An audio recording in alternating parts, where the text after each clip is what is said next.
Assalamualaikum warahmatullahi wabarakatuh. Ketemu lagi di channel Gupi KGS. Sebelum menonton video ini jangan lupa subscribe channel Gupi KGS, share, like, komen bila perlu. Ada yang kurang silahkan di komen. Dan kali ini saya akan membahas bagaimana sih cara budidaya ikan gupi. Karena sih banyak para pemula itu berkeluh kesah, baru beli 3 hari ikan mati, beli lagi mati lagi, dan seterusnya tetap mati. Jadi menurut saya sih tergantung dari awal kita menyikapi. Jadi dari awal itu kita menyebut mau pelihara ikan gupi itu seperti apa. Kalau kita dari awal sudah bicara pelihara ikan gupi itu gampang-gampang susah.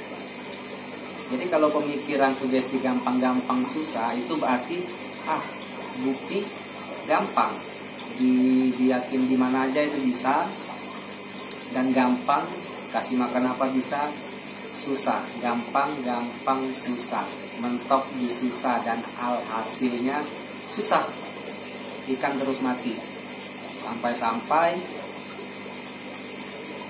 rasa percaya diri hilang dan tidak mau main ikan gupi lagi. Dan kalau saya sih tidak menyebut gampang-gampang susah, tapi yang saya sebut susah gampang. Jadi awal main ikan gupi itu susah, mati beli lagi, susah, mati beli lagi, mentok di gampang. Dan sampai sekarang mau jenis apa saja di sini bisa berkembang biak.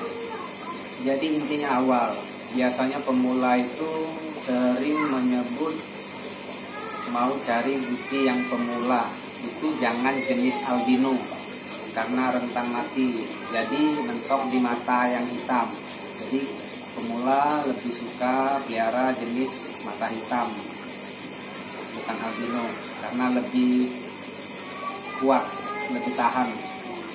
Menurut saya sih mau jenis mata hitam, mau black Moscow, albino atau AFR, itu semua jenis gupi itu rentan mati jika kita tidak bisa memelihara air ikan kita. Jadi kalau kita sudah bisa memelihara air, mau jenis gupi apa saja, mau mata hitam, mau mata biru, mau mata merah, mau mata kuning, semua pasti bisa. Jadi intinya di sini kita bahas untuk air. Sebelum kita memelihara gupi, kita harus pelihara air terlebih dahulu. Jadi air ikan gupi ini untuk pH itu dia stabil di pH 7 dan 8. Masalahnya buat air kita itu air pump, air ledeng, terus air sumur, pH itu tidak sampai 7 atau 8. pH lebih ke 6 sampai 6 ke bawah, ke 5. Itu kalau pH 5, 6 ikan pasti nggak tahan lama di situ.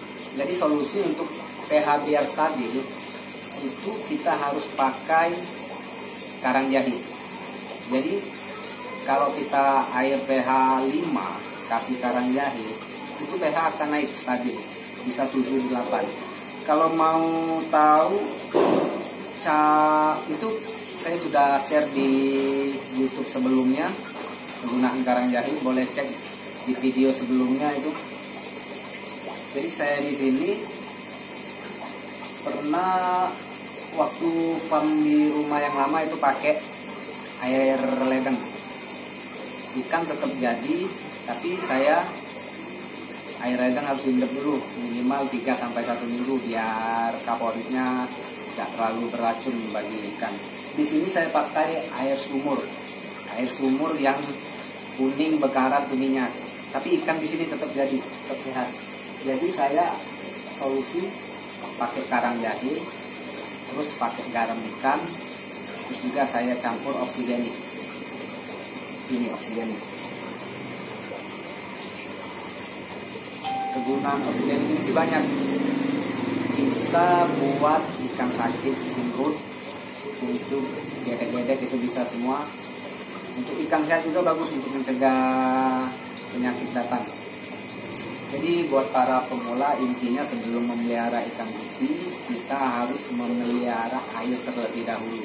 Jadi kalau sudah air kita pelihara, kita sudah paham dengan kondisi air dan ikan di rumah kita, mau ikan jenis apa saja pasti bisa kita kembang biakin di sini. Jadi intinya buat pemula, yang namanya pemula, saya juga pernah pemula, itu pernah beli ikan mati, beli ikan mati, beli ikan mati. Jadi sudah beli ikan mati itu saya terus berpikir gimana solusinya biar ikan itu bisa beradaptasi bersama saya dan bersama air di farm saya.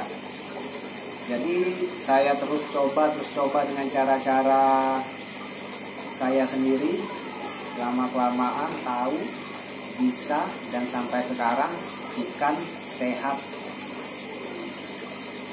Walaupun ikan sehat ini, yang namanya ikan yang pasti ada juga yang mati, tapi rentan kematian itu lebih sedikit ya dibanding waktu saya awal-awal main gupi.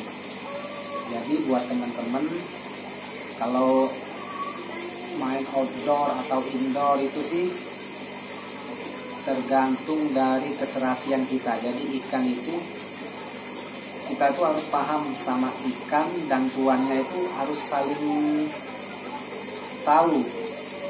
Jadi kita itu sama ikan itu ibarat sudah ada hati ke hati. Jadi waktu ikan itu kurang nyaman di air temputa, kita sudah paham. Jadi ikan ini kurang paham, jadi kita sigap langsung kita sifon, ganti air baru, kasih garam atau oksigenik, ya kita biasa pakai apa sih terserah, yang penting serasi dan secocokan di farm kita sendiri.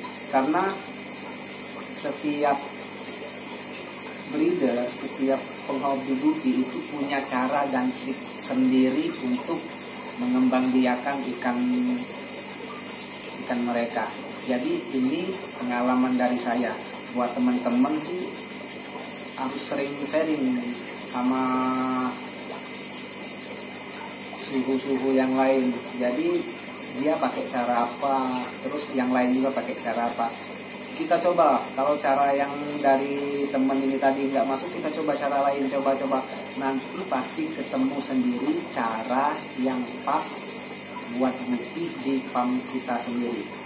Nanti saya lihatin video-video ikan di farm saya ini, biar teman-teman tahu.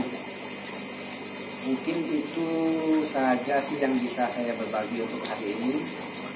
Terima kasih yang sudah menonton. Tolong bantu subscribe. Dan yang tidak berkenan dengan video ini, terima kasih juga karena menyempatkan menonton walaupun tidak suka. Assalamualaikum warahmatullahi wabarakatuh.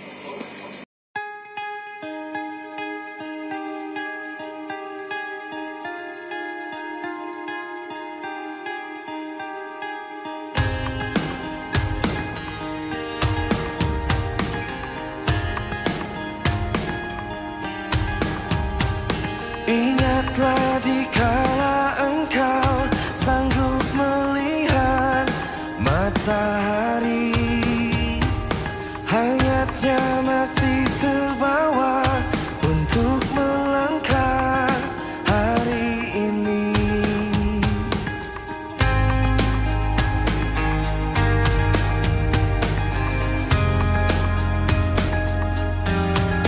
Hapuskan segala keraguanmu, masa lalu takkan melemahkanmu. Lupakan gelisahmu, teruslah kau mencari. Waktu akan selalu mengobati.